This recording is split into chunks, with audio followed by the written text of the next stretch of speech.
Hello, எங்களுடைய 50th எபிசோடில் ஒரு ரெசிபி போல் ஒன்று கண்டக்ட் பண்ணியிருந்தோம். அதில் டாப்பில் வந்தது ஒயிட் சாஸ் பாஸ்தா. மற்ற ரெசிபிஸும் எல்லாமே ஈக்குவலாக தான் வந்துருந்துச்சு. செகண்டாக வந்து க்ரீன் சிக்கனை எனக்கு உங்களுக்கு செஞ்சு காட்டலான்ட்டு இருக்கேன். எங்கள் 50th எபிசோட பார்க்காதவங்க கிளிக் பண்ணி பாருங்கள்.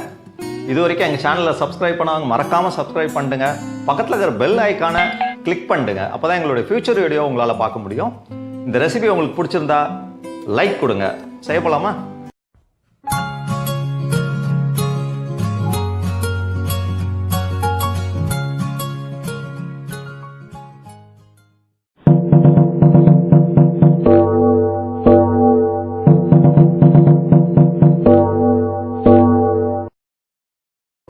Chicken 500 grams, coriander leaves 1 cup, pudina 1 cup, cashew nuts 10, தயிர் 2 tablespoon, பச்சை மிளகா 6, சின்னதாக வெட்டின வெங்காயம் 2, ginger garlic paste 2 teaspoon, white pepper powder 1 teaspoon, வறுத்து அரைச்ச ஜீரகம் 1/2 டீஸ்பூன், கரம் மசாலா 1/2 டீஸ்பூன், பிரியாணி இலை 1, பட்டை 1 துண்டு, கிராம்பு 4, ஏலக்காய் 3, kasuri methi 1 teaspoon, oil 3 table spoon, உப்பு தேவையான அளவு. உங்களுக்கு பிடிச்ச க்ரீன் சிக்கன் பண்ண ஆரம்பிக்கலாமா? ஃபஸ்ட்டு நம்ம க்ரீன் பேஸ்ட் ரெடி பண்ணிக்கலாம். நான் ஒரு 6 பச்சை மிளகாய் எடுத்திருக்கேன். உங்களுக்கு காரம் கம்மியாக வேணால் கொஞ்சம் குறைச்சிங்க. இது நல்லா டார்க் க்ரீனாக இருக்கும் பாருங்கள். இந்த பச்சை மிளகாய் இது காரம் ஜாஸ்தி இருக்கும். சில பச்சை மிளகாய் லைட் க்ரீனாக இருக்கும். இப்போ இது கூடவே நல்ல ஃப்ரெஷ் புதினா 1 கப் எடுத்திருக்கேன். அதே மாதிரி ஃப்ரெஷ் கொரியாண்டர் லீவ்ஸு, இந்த கொத்தமல்லியும் 1 கப் எடுத்திருக்கேன். அதையும் இதில் சேர்த்துக்கலாம் அந்த மிக்ஸி ஜாரில். அப்புறம் ஒரு 10-12 முந்திரி பருப்பு. முந்திரி போடும்போது நல்லா திக்காகவும் இருக்கும் அந்த பேஸ்ட்டு, நல்ல ஃப்ளேவர் இருக்கும். அப்புறம் 2.5 டேபிள் ஸ்பூன் தயிர், இதையும் சேர்த்துக்கலாம். இதையும் சேர்த்து நல்லா ஒரு ஃபைன் பேஸ்ட்டாக அரைச்சி வைக்கலாம். இதுதான் இந்த க்ரீன் சிக்கனுக்கு ஒரு இம்பார்ட்டன்ட் இன்க்ரீடியண்ட்டு. இதை முதல்ல நம்ம ரெடி பண்ணி வச்சுட்டு அடுத்த ஸ்டேஜுக்கு நம்ம போகலாம்.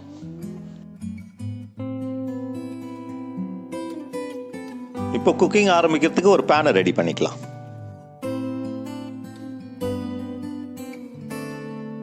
பேன் ஹீட் ஆயிடுச்சு. இப்போ இதில் ஒரு 3 டேபிள் ஸ்பூன் ஆயிலை ஊற்றி அதையும் ஹீட் பண்ணிக்கலாம்.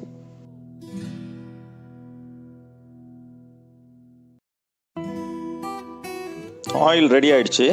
இப்போ இதில் ஒரு பே லீஃபு, 1 இன்ச் சைஸில் பட்டை, ஒரு 4 கிராம்பு, 3 ஏலக்காய் இதை போட்டு லைட்டாக நம்ம இது பண்ணிக்கலாம், வதக்கிக்கலாம். இதுக்கு பிறகு நல்லா ஃபைனாக சாப் பண்ணி வச்சுருக்கேன் ஒரு 2 வெங்காயம் சின்னதாக, அதையும் போட்டு நல்லா வதக்கலாம். ஆனால் வெங்காயத்தை ரொம்ப ஃப்ரை பண்ணக்கூடாது. லைட்டாக அந்த ஒரு டிரான்ஸ்பரண்ட் ஸ்டேஜுக்கு முன்னாடியே நம்ம நிறுத்திடணும். இதில் ஒரு 2 ஸ்பூனு ஜிஞ்சர் கார்லிக் பேஸ்ட் போடுறேன். ஜிஞ்சர் கார்லிக் பேஸ்ட் போட்டு நல்லா ஃப்ரை பண்ணணும். அந்த பச்சை வாசனை போகணும். அது வரைக்கும் நம்ம ஃப்ரை பண்ணலாம். நம்ம ஃப்ளேமை வந்து நீங்கள் மீடியமுக்கும் லோவுக்கும் நடுவில் வச்சே நீங்கள் பண்ணிக்கலாம். இதை இப்போ வெங்காயம் நல்லா ஃப்ரை ஆகிடுச்சு, அந்த டிரான்ஸ்பரண்ட் ஸ்டேஜுக்கு வந்துருச்சு. இது கூட ஒரு 1/2 டீஸ்பூன் மஞ்சத்தூள் போட்டு நல்லா ஃப்ரை பண்ணிக்கலாம். நான் இந்த க்ரீன் சிக்கனுக்கு ஒரு 1/2 kg சிக்கன் எடுத்து வச்சுருக்கேன். நான் போன்லெஸ் யூஸ் பண்ணுறேன். போனோடு இருந்தாலும் ப்ராப்ளம் இல்லை.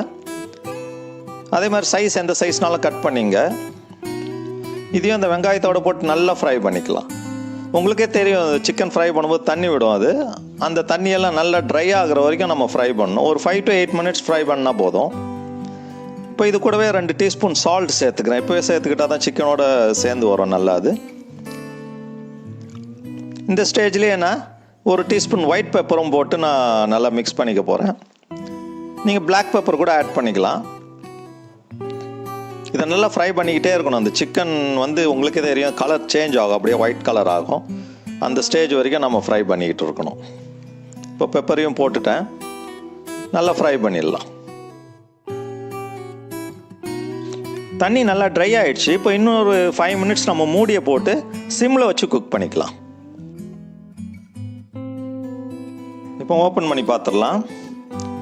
சிக்கன் ஒரு அளவுக்கு வெந்திருக்கு. நம்ம அந்த சிக்கன் கலரை பார்த்தே சொல்லிடலாம் எந்த அளவுக்கு வெந்திருக்குன்ட்டு. வெங்காயம்லாம் நல்லா சேர்ந்து ஒரு திக்கு கிரேவி மாதிரி வந்திருக்கு. எல்லாத்தையும் நல்லா மிக்ஸ் பண்ணி விட்டுட்டு இந்த ஸ்டேஜில் தான் நாம் அந்த க்ரீன் பேஸ்ட் அரைச்சி வச்சுருந்தாலும் அதை மிக்ஸ் பண்ணணும். மிக்ஸி ஜாரில் அரைச்சோம் இல்லையா, அந்த பேஸ்ட் அப்படியே இதோட மிக்ஸ் பண்ணிங்க நீங்கள். இப்போ இந்த மிக்ஸிலையும் கொஞ்சம் தண்ணியை ஊற்றி அதையும் அலசி ஊற்றிடலாம். நான் இப்போ செய்ய போகிறது வந்து நல்லா திக்கு கிரேவியாக இருக்கும். சப்பாத்தி, நான் இல்லை நீங்கள் ரைஸுக்கு சைட் டிஷ்ஷாக யூஸ் பண்ணலாம். ரைஸில் போட்டு சாப்பிட்ற மாதிரி இருந்துச்சுன்னா இன்னும் ஒரு 1/4 கப் தண்ணி நீங்கள் எக்ஸ்ட்ராவாக ஊற்றிங்க. அது உங்களுடைய விருப்பத்தை பொறுத்து இருக்குது. இதையும் போட்டு நல்லா மிக்ஸ் பண்ணணும். ஏன்னா நம்ம புதினா, கொத்தமல்லி எல்லாமே பச்சையாக தான் அரைச்சிருக்கோம். அதனால் அந்த ஸ்மெல்லும் போகணும். இது அந்த சிக்கன் பீசஸ்லாம் நல்லா அந்த பேஸ்ட்டில் படுற மாதிரி நல்லா மிக்ஸ் பண்ணி விட்டுங்க. அப்படியே வேக வேக அதெல்லாம் இழுத்துரும். அது இந்த நேரத்தில் நம்ம இந்த ட்ரை மசாலாஸ்லாம் சேர்த்துக்கலாம்.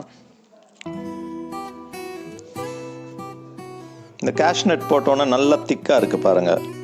நல்ல ரிச் ஃப்ளேவராகவும் இருக்கும். இப்போ நான் இதில் 1 டீஸ்பூன் கொத்தமல்லி தூள் போடுறேன், தனியாத்தூள்.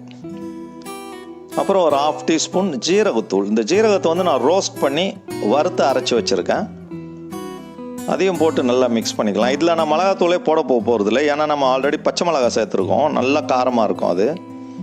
இதில் மிளகாத்தூள் போட்டாலும் அந்த கலரும் நல்லா இருக்காது. ஆஸ் யூஷுவல் ஒரு 1/2 டீஸ்பூன் கரம் மசாலா. கரம் மசாலா இல்லாத டிஷ்ஷே கிடையாது.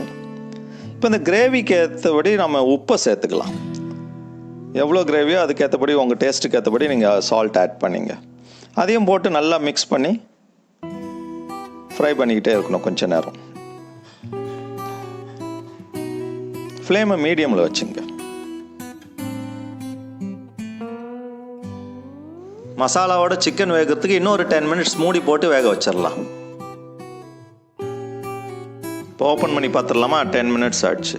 வா, சூப்பராக இருக்குது பாருங்கள். அந்த கிரேவியில் அந்த சிக்கன் எல்லாம் பிளெண்ட் ஆகி பார்க்குறதுக்கே அழகாக இருக்குது. அதை விட அந்த ஸ்மெல் இருக்குது பாருங்கள். அது உங்களுக்கு செய்யும் போது தெரியும். செஞ்சு பார்த்துட்டு சொல்லுங்கள். ஆஸ் யூஷுவல் என்னுடைய ஃபேவரட் கசூரி மேத்தி ஒரு ஃபைனல் டச்சு. அதையும் போட்டு நல்லா மிக்ஸ் பண்ணி விட்டுடலாம். இந்த கன்சிஸ்டன்சி சரியான கன்சிஸ்டன்சி க்ரீன் சிக்கன் சாப்பிட்றதுக்கு. வேணுன்றவங்க நான் சொன்ன மாதிரியே கொஞ்சம் ஆட் பண்ணிக்கலாம். வாட்டர் கொஞ்சம் இன்னும் டைல்யூட்டடாக வரும். இப்போது the green chicken is ready to serve. Enjoy it. Okay viewers, preparation எப்படி இருந்துச்சு? ரொம்ப ஈஸியாக இருந்துச்சுல்ல? ரொம்ப டேஸ்டியாகவும் இருக்கும். செஞ்சு பாருங்கள். இந்த ரெசிபி போலில் இந்த க்ரீன் சிக்கனுக்கு ஓட் பண்ணவங்களுக்காக இந்த ரெசிபியை நான் டெடிகேட் பண்ணுறேன். செஞ்சு பார்த்துட்டு உங்களுடைய கமெண்ட்ஸை கொடுங்க. இது வரைக்கும் எங்கள் சேனலில் சப்ஸ்கிரைப் பண்ணாதவங்க மறக்காமல் சப்ஸ்கிரைப் பண்ணுங்க. பக்கத்தில் இருக்கிற பெல் ஐக்கானையும் ஒரு தடவை கிளிக் பண்ணுங்க. அப்போ தான் எங்களுடைய ஃபியூச்சர் வீடியோஸும் நீங்கள் பார்க்கலாம். இந்த ரெசிபி பிடிச்சிருந்தா லைக் பண்ணுங்கள். திரும்பவும் உங்களை மீட் பண்ணுறேன். Good day.